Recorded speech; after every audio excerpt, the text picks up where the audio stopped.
Oh my God, you guys. Oh my God, thank you. You guys are great. Thank you. This is what I talk like now, just so you know. I'm gonna do the whole show like this. A very offensive stereotype of a Mexican.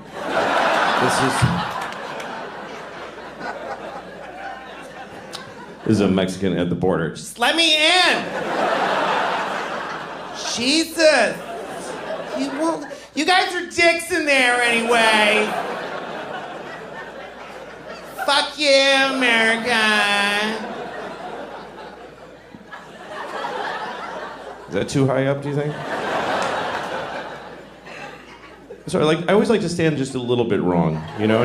Just for my own entertainment, instead of staying like this. Just put it a little bit up here, just so people are like, I don't know why that bothers me. Especially if I'm somewhere I don't like being, like CVS. You know, I hate CVS. But sometimes you gotta go in there. That should be their slogan. CVS. CVS, sometimes you gotta come in here.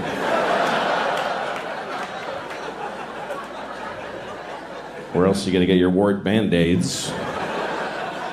And that stuff for your dry vagina. Dry vagina. I used to think it was called a vagina. I did because I grew up in Boston. And I don't know if you are familiar with, people call it the Boston accent. It's not an accent. It's a whole city of people saying most words wrong. It's just a stupidity in a massive region. Because my teachers, they teach you to talk like that. I had a teacher named Miss Doherty, but she thought her name was Mrs. Doherty. She mispronounced her own name. Miss Doherty. And she gave us sex ed. It was 5th grade. We had sex ed with Mrs. Doherty, and she's showing us the diagram. She's like, "This is a penis, and this is a vagina. Now, during intercourse, the man ejaculates sperm up into the vagina, and then later, a fucking baby comes out of the vagina. And sometimes it's retarded." This was the 70s. Teachers said retarded in Boston in the 70s. "My daughter's retarded." She used to tell us every day. "I have a daughter and she's mentally retarded. She's 35 and she lives in my house. She better be fucking retarded. I'm gonna stick her back up in my vagina."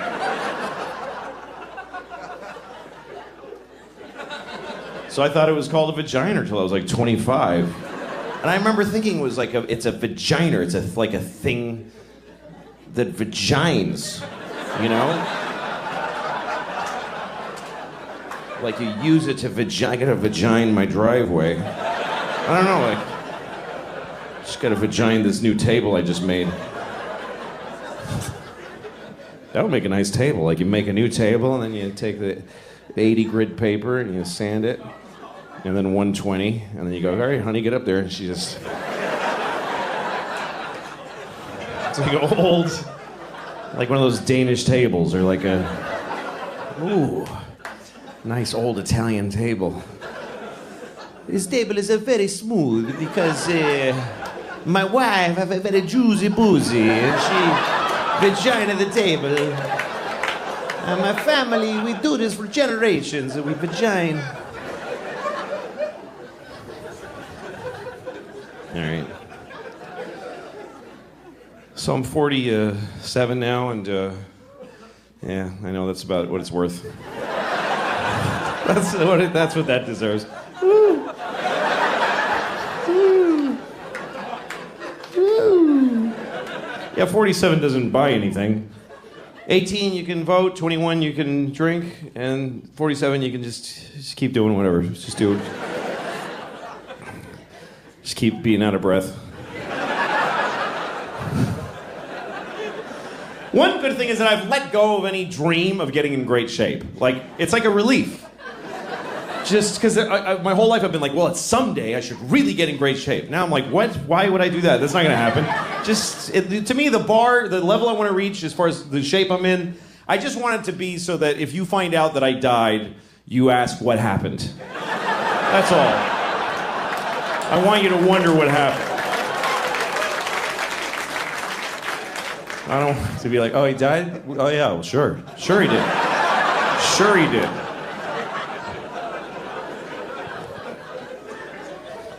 Be a bigger news to you. Did you hear Louis still alive? Shit. Oh, really? Oh my God. Oh my God. How? Something's changed when you get older. Like I've reallocated some of the noises that I make. Like the noise I used to make when I come is now the noise I make when I pee.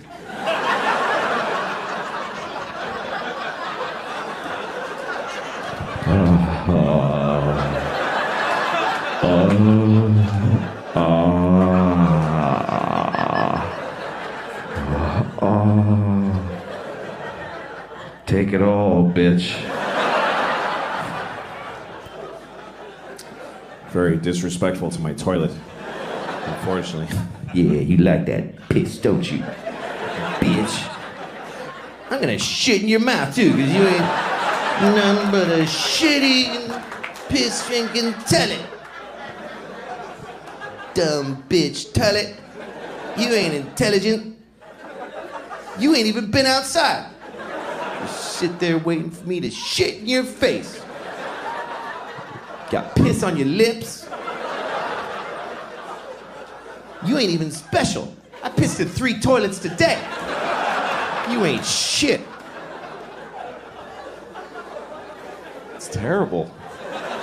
It's awful. But that's how my dad treated his toilet, so that's where I learned it.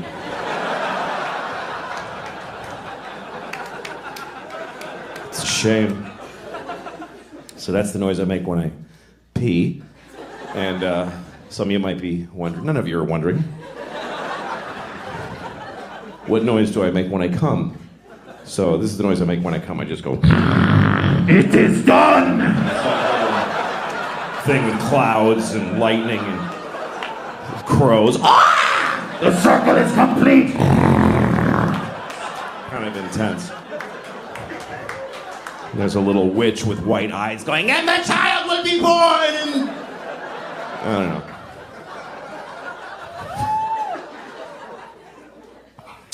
One time I was having sex with a woman. It was our first time having sex. Also turned out to be our last time. But I wasn't. Didn't know that. Anyway, I was gonna come soon, so I felt like talking about it. But I didn't know her very well, so it came out weird. I said, "Oh, I'm coming."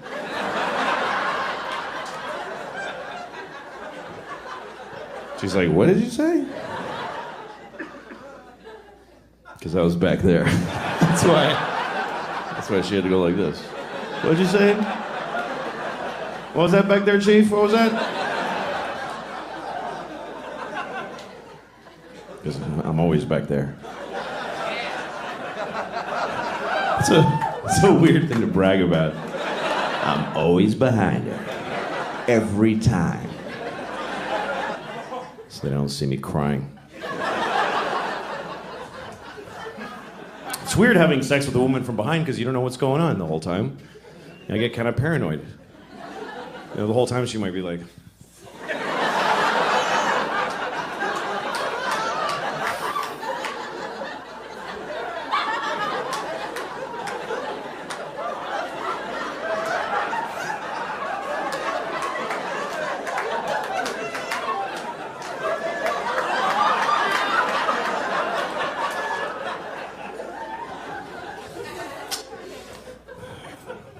I was on the subway in New York. This isn't another sex story. This is a traveling story. Are you ready? So I'm on the subway, and I'm standing there. I wasn't holding anything, I just like to stand like this. I'm standing there.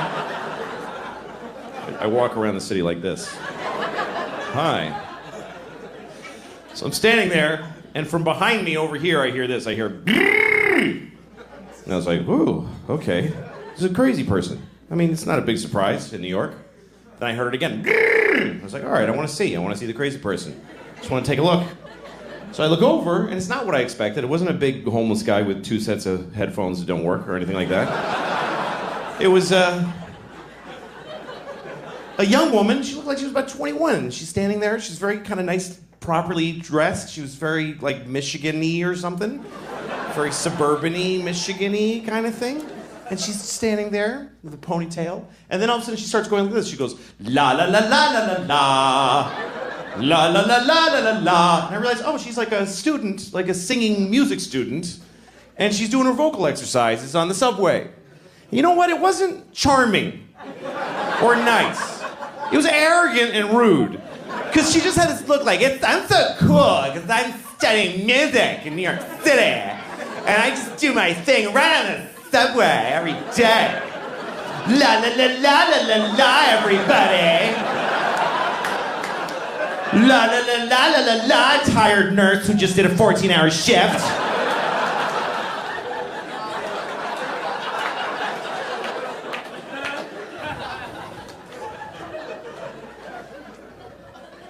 We live in an interesting time, you know?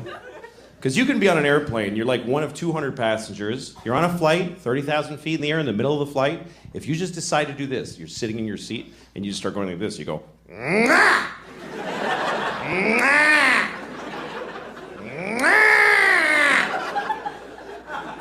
If you do that and don't stop doing it, they will land the plane.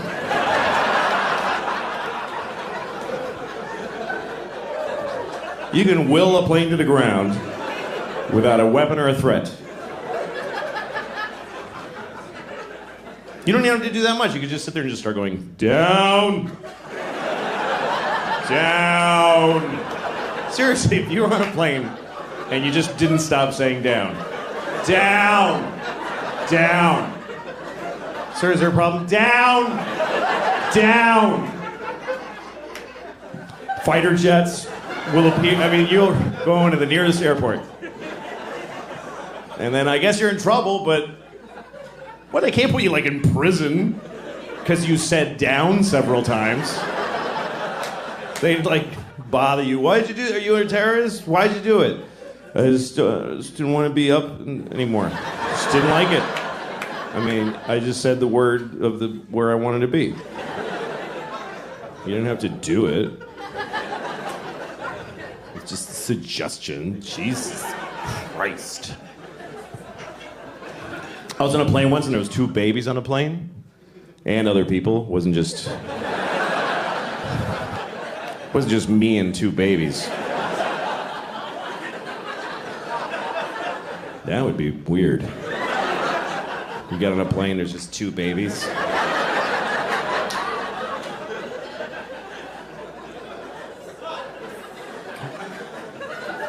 Come on, we're leaving soon.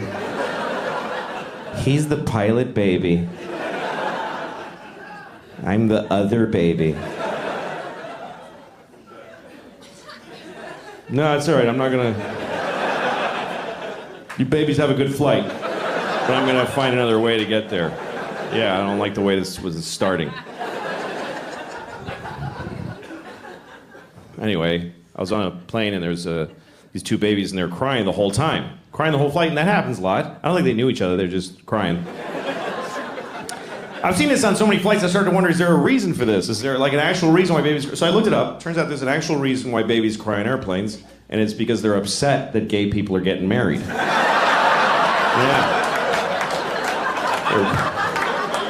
They're, like, really upset. Like, inconsolably upset. Honey, the country's changing.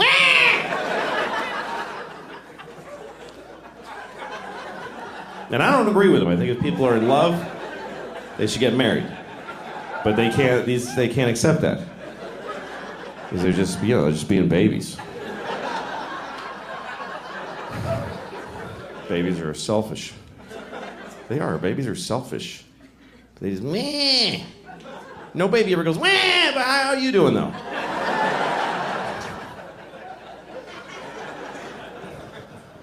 I have 2 daughters, and both of them at one time were babies, and I held them and they cried on planes. It's happened to me. I've had a baby on a plane. If you're ever, this is how selfish people are. When you're on a plane and you hear a baby crying, you think that's happening to you.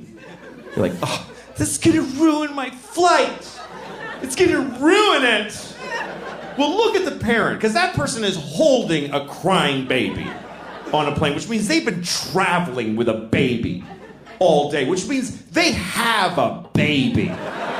Okay? So their life isn't even good. They don't like anything. Their whole life was, Jesus. If there's any joy for them, it's that this is now bothering other people. Yeah, you listen to this shit now. Wah!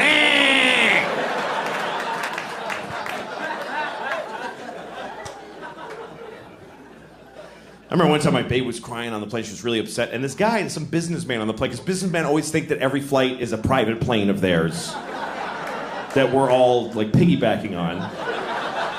And this guy has this fucking newspaper, and he turns around to look at me and my baby, and he looks right at me. He doesn't kind of like go like this. He looks at me like, Like, could ya? Like, oh, I'm sorry, is this bothering you? Let me just...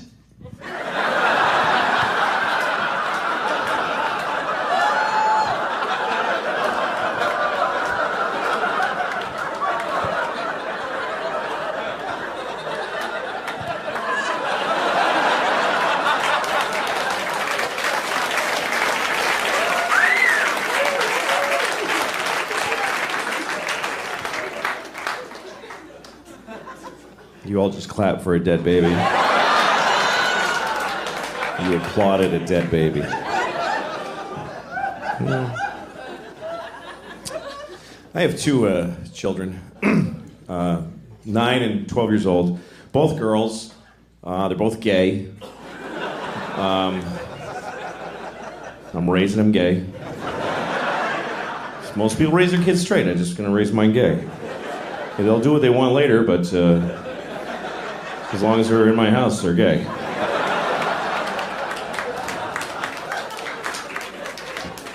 I tell them every day, you're gay, honey, good night. Go to bed. Brush your gay teeth, gay honey. Don't forget to be gay.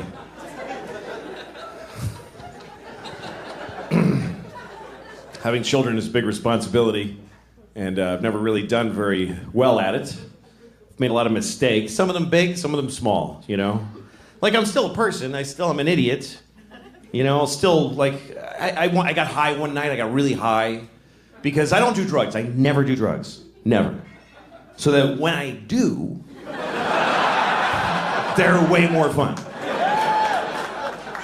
To me, that's my best advice about drugs. If you want to enjoy drugs, never do them, never. Because then when you do, they're actually fun.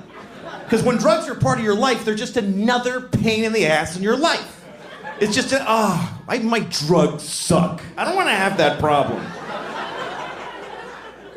I always want to be that person where it's a new thing. Somebody's like, hey, you want to try this? And I'm like, oh, I don't know if I should. It's crazy. I don't even know how to do it. I mean, what is this? Anyway, I got my friend had the little vape. I'm a little worried, honestly, by the young people with the vaping and they just do this and then they just vape and they just stand on the corner and puff and look at the fucking thing. And I miss you. That's what it is. I miss you people because you used to stand around like this, and I get to go fuck that one, and that was okay. But now I don't even. I'm just looking at the top of people's heads now. But I didn't realize how, like, my friend. I have a younger friend who vapes and. She told me it's just to kind of like calm down. She's like, I barely feel it, you know? Sometimes it helps me sleep. So one night we're hanging out, and I'm like, I'm gonna go home and go to sleep. Maybe I'll just try it. So I took one little tiny hit. I was insane. I was completely insane. I was in my house. I couldn't even walk past the window. I had to go under the windows because I was afraid of the inside of my own brain. So I started texting people, just texting. I'm so high. I'm so fucking high. I'm so high. And I texted, to another friend. I'm so high, I want to suck the pot jizz out of my own dick and get higher. That's what I wrote. I'm not bragging. I'm just telling you that's what I wrote. And I sent it. And then later I looked at my text and I was like, I think I might have sent that to my 12-year-old daughter. I think it's possible. And I didn't, but I too easily could have. Now my kids are in my phone. There needs to be some very reliable firewall that says these numbers are much harder to text. That you can't just, whoops, traumatize her irreversibly. That you can go like, to write to these numbers, I have to solve the Hellraiser puzzle, and I have to, there's two guys with the keys at the opposite room that turn them at the same moment, and there's a warning, are you sure you want to send this picture of your pubic hair to your ex-wife's mother? That's how you want to break the silence 6 years since the divorce. This is my pubic hair. Look at all of my pubic hair. How have you been?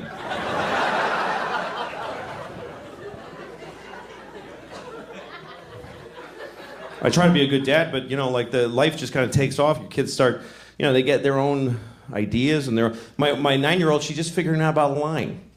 And that's a tough thing. It's hard to roll that one back because lying is pretty amazingly useful in life. It's like, how do you tell a kid not to use a thing that just solves every possible problem? Like magic. How do you... Because that's why kids lie, because they're in trouble. They lie because they're in more trouble than they can take.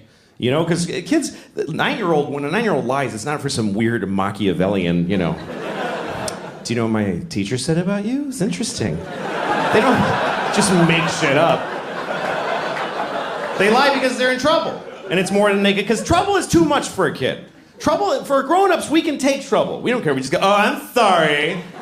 Am I in trouble? Whoops. We don't care.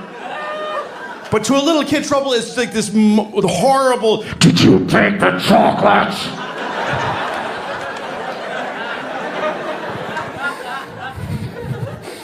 And she did, and she doesn't know how to handle it. Did you take it?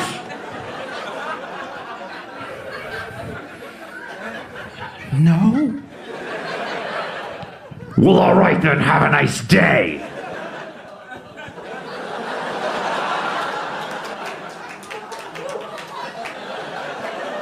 How do you then tell her, yeah, don't ever apply that perfect solution again to terrifying things? Mark Twain once said, a man who always tells the truth doesn't have to remember what he said. And that's great. But Mark Twain also said, there once was a big black guy named Nigger Jim. So, I don't know if 100% of the things he said were perfectly awesome.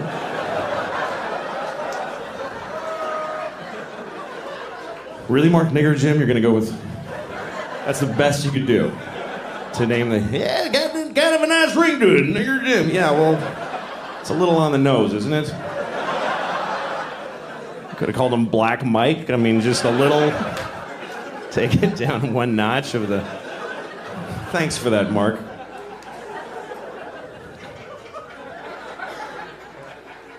Anyway, so while we're in this area,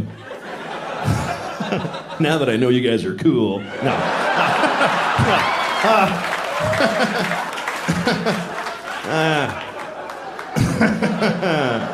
No. But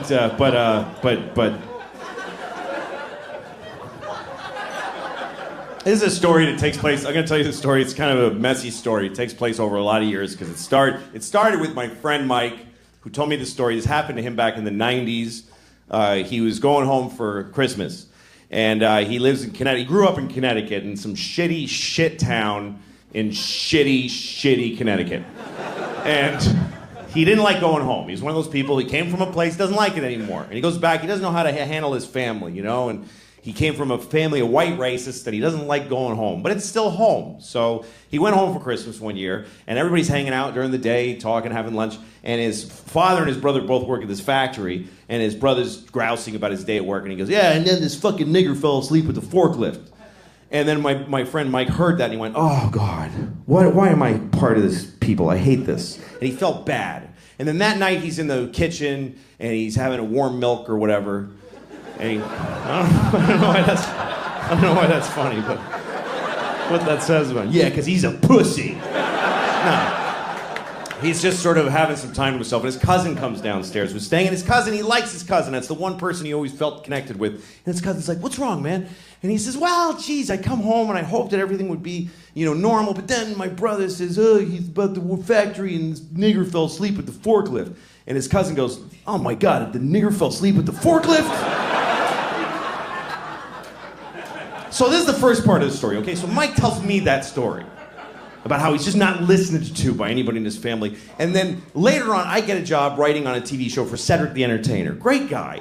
And he had a show, and he hired a writing staff, half white writers, half black writers. So at lunchtime, we talked about race. It was just, we'd have these provocative, interesting conversations, trading notes about race with the white writers and the black writers. And I told that story. I told the whole thing about the guy, nigger in the forklift, and then the cousin saying, well, the nigger in the forklift. And then one of the writers, a black writer, he goes, there's nothing worse than a nigger falling asleep at the forklift. Making it harder for the rest of us. Still, nobody's quite hearing what my friend was going through. And then, about a year later, I'm hanging out with my friend Dino. Dino's Greek. He has no dog in the race. He doesn't care either way. He's Greek. Greeks aren't white or black. He's just got a big nose and he just stands there.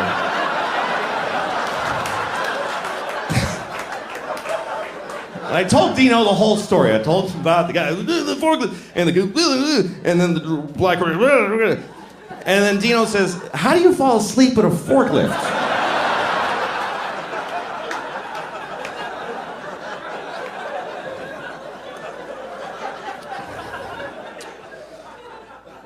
My oldest daughter's gonna be 13 next year. That's a big deal. That's a big deal. That's why all the parents ahead of you always go like, yeah, yeah, wait till shit. That's when you get. I'm not afraid of her teenagehood. It's gonna be challenging and difficult, and she'll meet the challenges. I'm always proud of my kid. She's a good kid. Now, some parents are really afraid of their daughters. A lot of dads get scared. Like, I don't know what to do. I have this friend, his daughter's 15. He's like, she's gonna start having sex. I don't know what to do. She's gonna have sex. What do I do? I'm like, well, you don't do anything. You don't have a role in that at all. You're the father. No role. Not supportive or advisory, nothing. What if she has a bad sexual experience? Oh, she's gonna have a number of those. Oh, yes, she is. Her whole life is gonna be just walking through a blizzard of bad dicks, just... Ow. Dicks. Just... Jesus. That was a big one. Holy fuck, I'm just trying to get to work.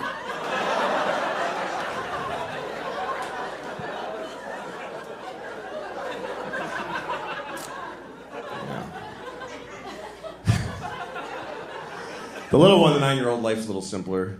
Tap dancing. She takes tap dancing class. We started her with tap dancing because we figure by the time she grows up, it'll be the 1930s again. And yeah, she'll have this thing she can do that nobody enjoys watching. Do you know who the audience is for tap dancing? The parents of tap dancing students. That's all of it. Because we all have to go to the show at the end of the tap dancing semester. And they have a big theater show, and all the kids get up there. They all tap dance in groups of 3s. There's about 6,000 kids. They do about 20 minutes each. So the show's about 7 months long. And everybody dies at the end. But you go because you want to see your kid tap dance. Because that's an amazing thing. Because this was a baby. She was just a baby. She was just like, that's it. And now she's going like this. It's amazing. But you gotta watch all those other kids that you don't love at all. You gotta watch people, grown-ups do it. There's grown-up adult students and they get up there, get off, nobody's here to see you. Nobody. Your parents are dead, you're 52. Nobody came from work. Nobody came from work.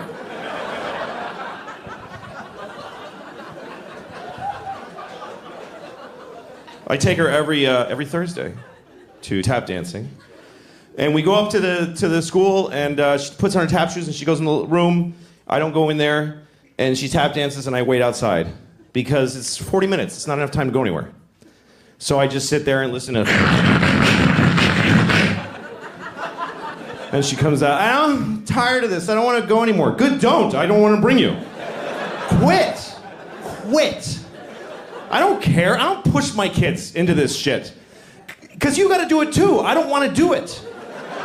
Daddy, I'm tired of soccer. Soccer is out of our lives forever. With those words from thine mouth. Soccer is gone. I don't care. Don't go to school. I don't want to get up at 7. Don't do any of this shit, honey. I don't care. I have money. Just eat the food in the house. Stay home and eat. You and your sister don't have kids. I can cover all of us, and then we all die.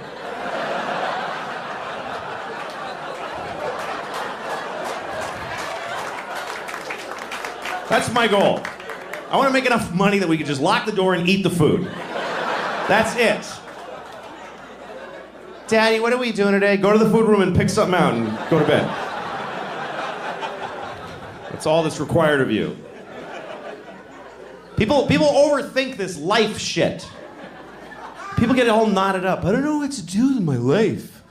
Like, I don't know, like, what I should be, or, like, I don't know. It's like, what should I, like, do with my life? Just get food, put it in. Put food in here. That's it. Put food in here. Walk around and look for food. And anytime you see any food, put it in here. Just take it and put it in here. Later, when you feel pressure, shit out the shit in there. That's it. If anybody tries to stop you from doing either of those, murder them.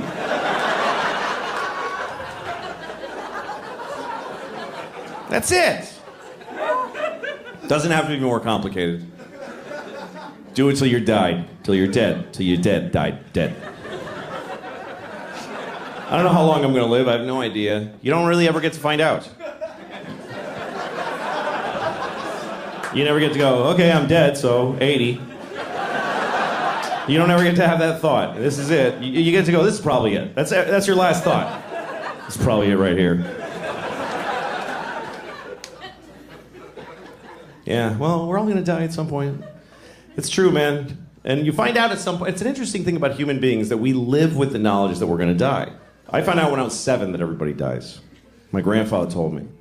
He said, everybody dies! I wasn't even talking to him.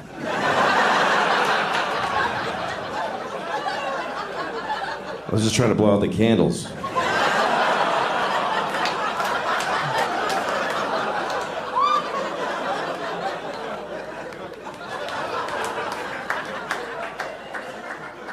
Now, I was 7 years old when I found out that everybody dies. And I was excited. Not because everybody dies, but because I knew it. I was excited because I knew I was young to know that everybody dies. I knew that most of my friends didn't know, and I thought, I want to tell them. I want to be the one that tells everybody. I especially wanted to tell Benji, this kid across the street from me. There's this kid, Benji. He wasn't my friend. I was 7 and he was 6, but if I ever came out in my front yard, he would come out and I'd be like, oh, here he comes. Just hated him. Hated him. First person I ever hated. Like visceral hate. To me, he was a piece of shit cocksucker asshole. That's what he was to me. And I didn't even know any of those words. I just had that like as a raw feeling with no way to say it. I was too young for the feeling that I had. And then I heard somebody say piece of shit cocksucker asshole. I was like, Dad, yes, thank you. That's what that, yes. That's how, yes. Anyway, one day I was in my front yard and piece of shit Benji comes across. And he says, I got a new bike, or something like that. And I was like, you're gonna die someday.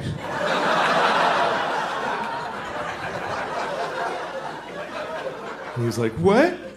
No, I'm not. I said, yes, you are. Everybody dies. You're gonna die, and your mom's gonna die. And your daddy's gonna die.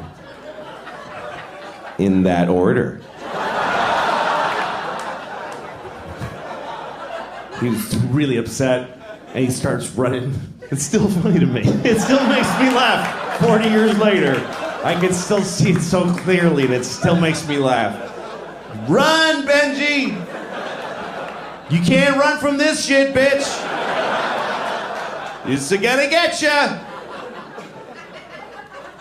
I wonder if he's dead. Anyway. So, he came back with his mom. His mom's so angry. And then I was scared. And his mom came over. What did you say to him? And I said, I told him that everybody dies. And she goes, well, that's not necessarily true. I was like, what? She says, well, some people die, but not everybody does. And I was so full of questions. I was like, what about Abraham Lincoln and George Washington? They're dead. Well, she said, yeah, that's because something happened to them. George Washington didn't take care of himself, and Lincoln got shot. But there's a lot of people alive from those days. And I was like, really? What about, like, Bible people? And she's like, yeah, we have to go. And then she left. Because I think she realized this is only going to get worse. She's not on a good side of this argument. And then I went to my mom. I told the whole thing. She was like, don't worry, that lady's a fucking idiot. Don't listen to her. My mom said, don't worry, baby. You're definitely going to die.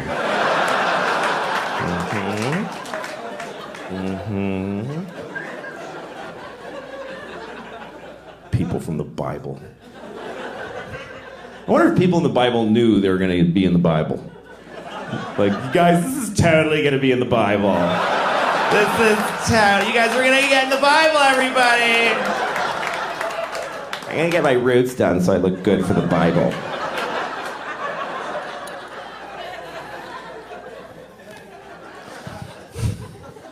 Yeah, my dog died recently. I had to tell the kids that the dog is dead. That's a tough thing, telling your kids that the dog died. You got to tell them at some point. You can't just keep going. What? No, where'd he go?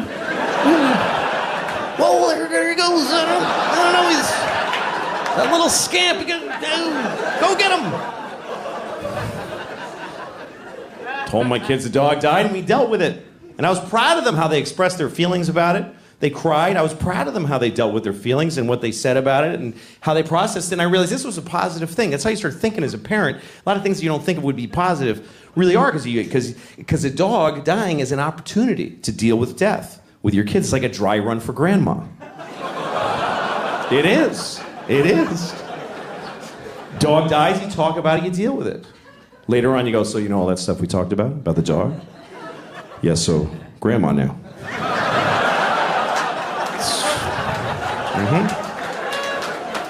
All the same stuff. That's right. All right, go brush your teeth.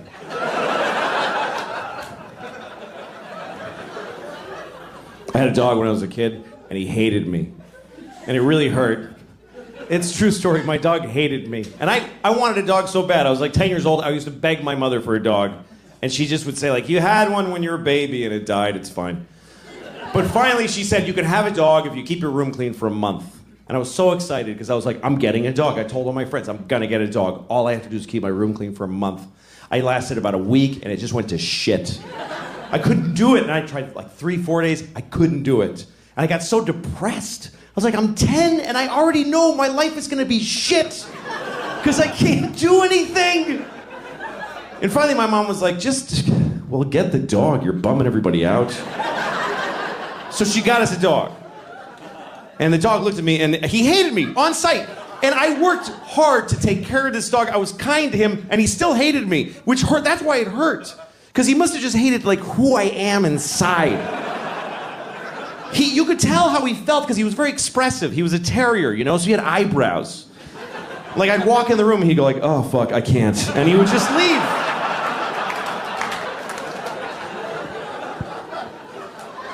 I would take him for a walk and I had to use a leash and I didn't want to use a leash. I want to be one of those cool guys with a dog that just comes along. You know, those guys always got like a suede jacket with patches in it. and like scratchy hair, and he's like, hey, and gets in his old pickup, and he's like, come on, dog. He goes like, you know those guys that can whistle, that cool whistle? Whatever. Woo! And the dog jumps in the back, and they both get laid somewhere because they're both so cool. That's what I wanted.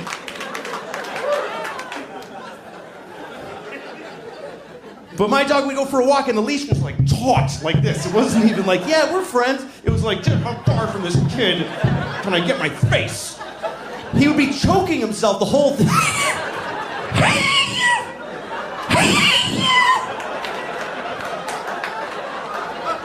And if I ever like slipped and dropped the leash, he was like, I'm not your dog. He would just run.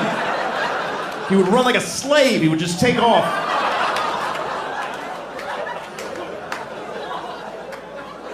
That's how he ran. It's an apt description. That's how he ran. He didn't run like a deer. This is how deer ran. He ran like this.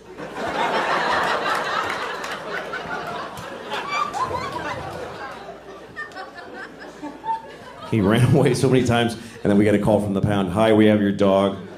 And you could hear my dog in the background like, don't. Seriously? I told you I don't want to. I've never been a big animal person. Some animals I hate. Bats, I think bats are just disgusting. I hate bats. It's a rat with leather wings. You ever seen one and they like look around? It's like somebody, you know, they have a face. It's disgusting. Hate bats. And I'm sure there's a whole thing of, oh, did you know that bats make all the French toast in the world or whatever? I don't care. Hate them.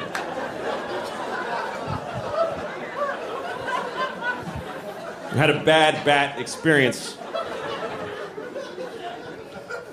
This summer, we rented a house this summer. I got a house for me and the kids. My ex-wife and I, we share custody of the kids. And so the summer, 1 month they go with her, 1 month with me. So I got a nice house in the country. And it was beautiful. The kids loved it. But the kids go to sleep at, 8 o'clock at night. So I'm just laying awake, terrified. Terrified. I'm so scared in the country because it's just quiet and it's just mystery and trees and darkness. I live in New York City. I feel perfectly safe there. I'm surrounded by murderers and child molesters and Jews. All right. I mean, there are a lot. There's a bunch of those. But so one night I'm in the country house and I'm just laying awake, just begging for the fucking sun to come up so I can sleep through my days with the kids. And I'm laying awake, and my bedroom's above the kitchen, and I hear this. I swear to God, I heard this sound. I heard, what are you singing? I heard that, like clear as a bell.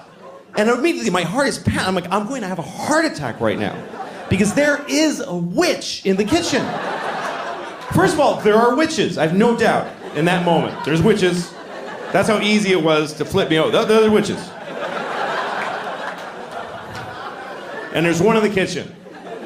And I gotta go down there. I can't just, they like kids. She'll get the kids. So I go downstairs. I'm terrified. And I'm standing outside the kitchen door like this for like an hour. Too scared to go in until a little bit of logic seeped in and told me even if there is a witch in there, she wouldn't just make a noise and then just stand there for like an hour. So I go in, there's nobody in the kitchen. And then I hear the noise again, and it was the dishwasher. The dishwasher has weird tubes, and when the soap goes through them, it's kind of vocal. I don't know why, but it goes. It was the weirdest thing to watch my dishwasher do it. I was like, all right, it's cool, I'm fine, there's no witches. I'm about to go upstairs, and a bat, a fucking asshole bat, picked that, and he's like, and he just flew right by my head like this, and I went, ah! I just fell on the floor. Ah! And I crawl into the closet, I close the door, and I call 911 right away. I don't know if you ever called 911 and you don't realize till they answer how you shouldn't be calling 911.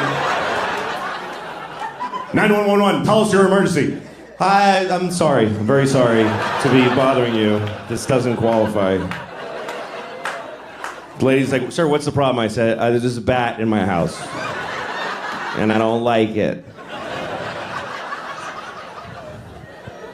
And she was nice to me, because it's country 911. If you call 911 in New York City, there's a bat in my house, they'll be like, sir, we'll send a car right over to shoot you in the face. But she was nice. She's like, sir, we understand. You're divorced, you're overcompensating with a country house. You're in over your head. She said, call this guy. She gave me a number. She said, call this guy. He's a guy who takes care of bats. He's a man whose bats are his focus. Felt like she was doing a lot of work to not say Batman. Like she was kind of going around. He's a male human who bats are his... I'm not going to say Batman. I don't want to say it. So I call the Batman. And he comes over, and I'm in the closet looking through the crack. And the bat is on the ceiling, hanging upside down, and he's just looking around. It's the most disgusting thing. And so finally there's a knock at my door, and I crawl to the door, and I open it, and he's like, hello. And he says, where's the bat? And I'm like, So the guy walks over, and he just takes the bat. That's it. He just took it. He's like, all right. Like, yeah, you pretty much nailed it. That's amazing. It's like I called somebody and said, help, there's a box of tissues on my table.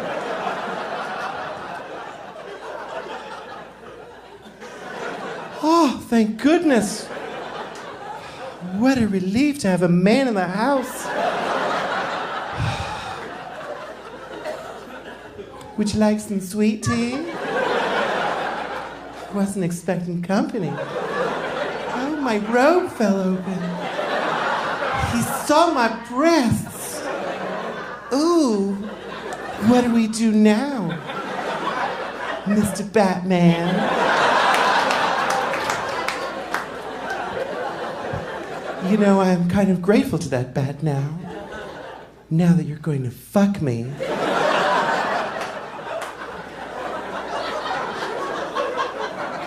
You're not? Well, all right, you can go then. I can't get out of it. Sorry. All right. I just like to keep doing that till the laughter stops. I'm just like, fuck, this is getting upsetting. What if I just did that for like 40 minutes? Well, if you weren't gonna help me, then why did you come over? I'm alone here all day and I hardly can handle it anymore. All right, okay. So, no, don't do that. Don't do that. I was in New York one time. I was on the subway platform, and I saw two rats, and they were fucking.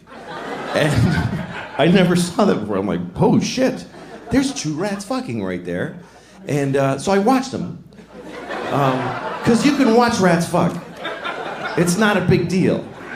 You don't have to go like...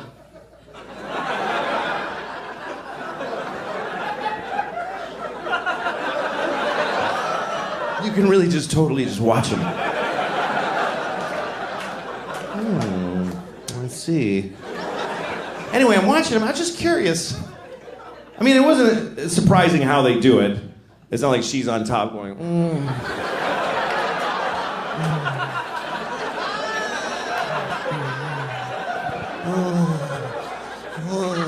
thank you. I love it. Oh, I think this is a Japanese rat I'm doing. I don't know. Oh, it's so good to fuck you. Oh, come on, Ricky, do me. I don't know. All right. Anyway, it wasn't anything like that. It was a pretty standard rat fuck. Just, he's on top, kind of smushing her into the pavement. She's like... And I'm watching them.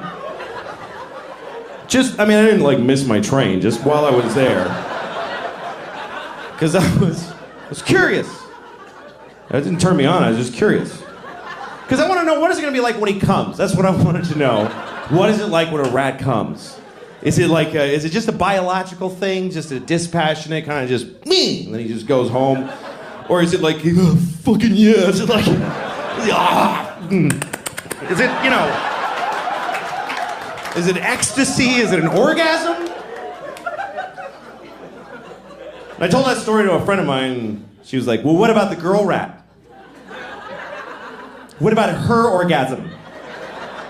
Why don't you empower her and wonder how she comes? What are you, crazy?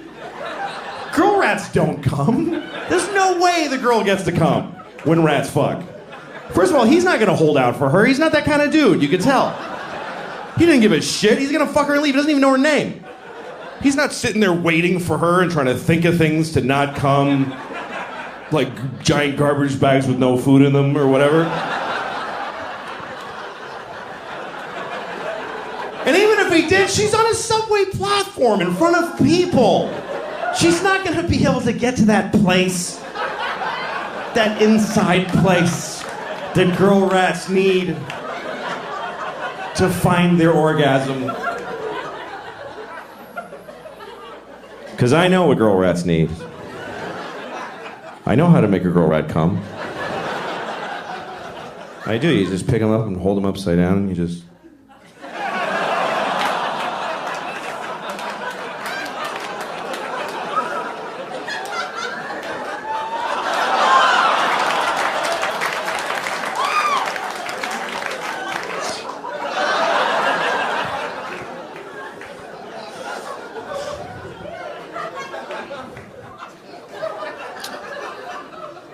Just to be clear what I was doing there, I just want to make sure you know.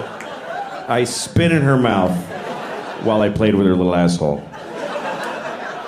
Don't judge her, that's what she likes. I did it for her.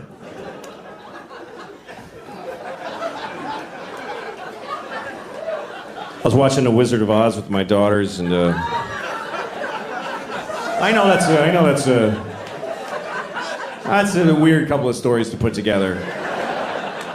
Fingering a rat's asshole to orgasm and watching The Wizard of Oz with my daughters. But they happen to have happened one right after the other.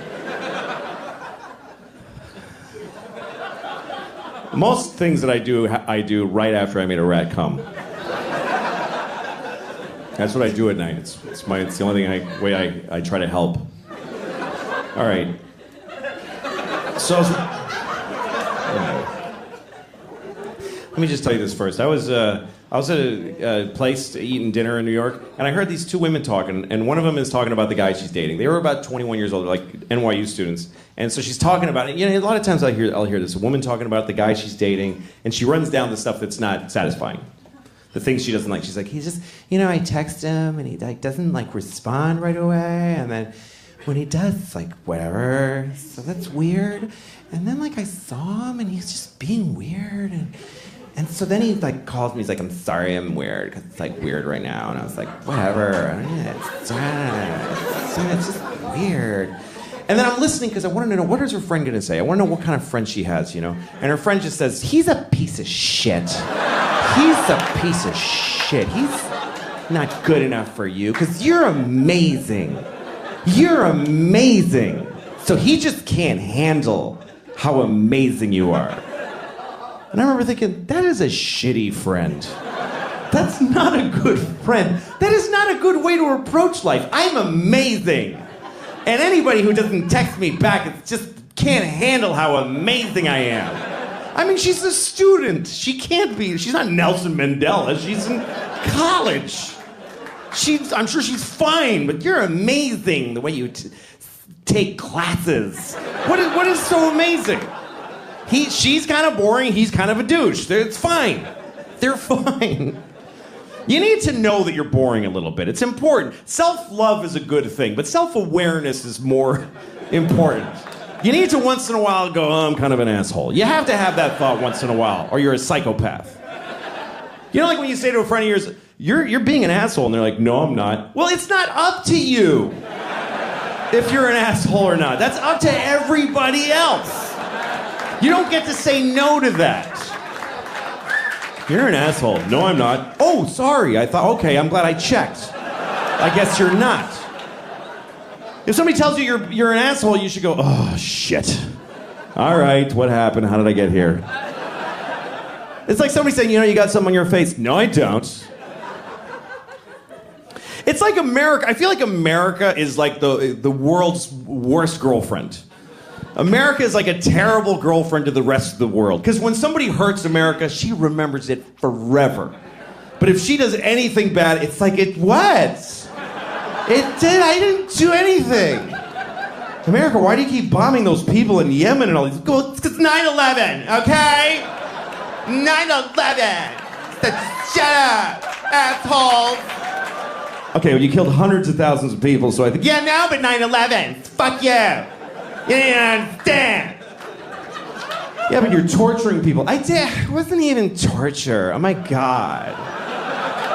He's such a baby. I didn't even do anything to him. And I'm saying this about women because I'm a guy. Women might say this about that. This is what guys like. That's just what it's like, because I think racism and sexism are very different. To me, racism is just a mistake. It's like just an error. It doesn't really make any sense. We could just do away with it. But sexism isn't going anywhere. Because sexism is way deep the fuck down inside. So it's just the way we feel about each other. So, women! Women!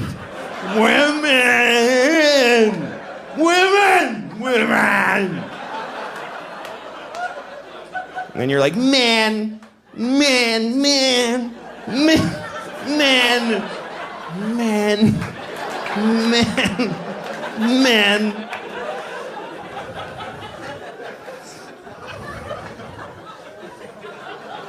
Anyway, so I'm watching The Wizard of Oz with my daughters. Is that enough of a palate cleanser? All right. I'm watching The Wizard of Oz. I don't know if you've seen it. It's about a little girl named Dorothy. A very sweet little girl, played by an alcoholic older lady who lives in Kansas. She has a dog. She's very upset. And she keeps telling, my dog. And everybody's like, this is a farm. We're working. Leave us alone. And then there's a tornado, and they all run inside, and they barely look for her. It's unbelievable. It was so upsetting to me when I was a kid to see this movie. Because Auntie Anne's like, Dorothy! Okay, fuck it. And she just goes right inside, bolts the door. Unbelievable. So Dorothy goes up to Oz. So here's the thing. I was watching the other night, there's this one moment that really stunned me. It's when Ray Bolger, played the Scarecrow, he just got ripped apart by flying monkeys. And he's very upset. And he has this performance that's way over the top, even for this movie. Do you remember that moment the Tin Man comes over? What happened? And he's like, well, first they tore my arms off, and they threw them over there. And then they tore my legs off, and they threw them over there. And I've seen this movie 1,000 times. But for some reason this time, that moment made me go, holy shit. That was a lot. And I started to wonder if Victor Fleming, the guy who directed The Wizard of Oz, if he had a moment during the filming of the movie where he was like, I think I gotta have a word with Ray. Because that's getting to be a lot.